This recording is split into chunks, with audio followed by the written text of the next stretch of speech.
The Supreme Court is siding with a Pennsylvania high school cheerleader who was punished by her school for cursing on Snapchat. In an 8-1 decision, the court ruled the First Amendment protected the teen when she trash-talked her school and cheerleading on Snapchat. The court's opinion said that the school should not have suspended her from the JV team. Joining us now to talk about the ruling and what it means for students' First Amendment rights is KDKA political editor John Delano. And John, this case was about a student's free speech rights outside of the school environment. What exactly did the Supreme Court say about those rights? Well, that's an important distinction, Megan, because when you're in school, of course, the school acts in the place of the parent. In loco parentis is the legal term. But outside of school, parents are presumably in charge of their kids.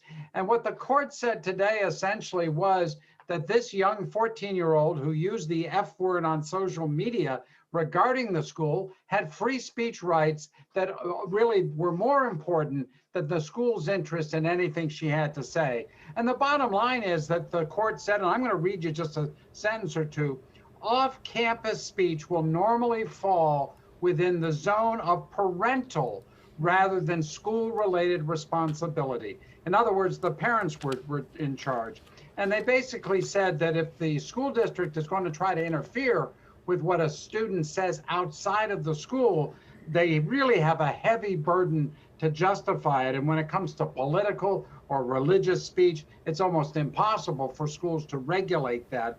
And they finally said that really the school's interest ought to be in promoting a student's ability to say very unpopular and even nasty things, because that's the basis of the First Amendment. John, did the opinion mention when a school district can regulate student speech outside school grounds? Yeah, and this is very important as well, because some First Amendment advocates would say schools should never be able to regulate outside school grounds. But that's not what the court said. The court essentially said that there are times when school districts can regulate. Now, obviously, if you're part of a school function, you're going to a football game away, or you're part of a band concert or any kind of event sponsored by the school, then clearly the school has an interest in regulating.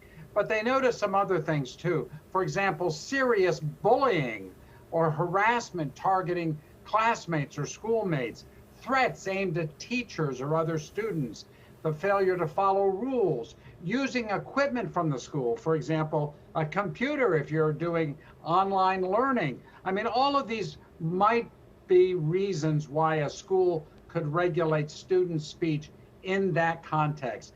But this is going to be a very important opinion. I'm sure school solicitors are going to look at it very closely, because students have more free speech rights outside of the school grounds than perhaps some might have thought earlier. KDKA political editor John Delano, thank you.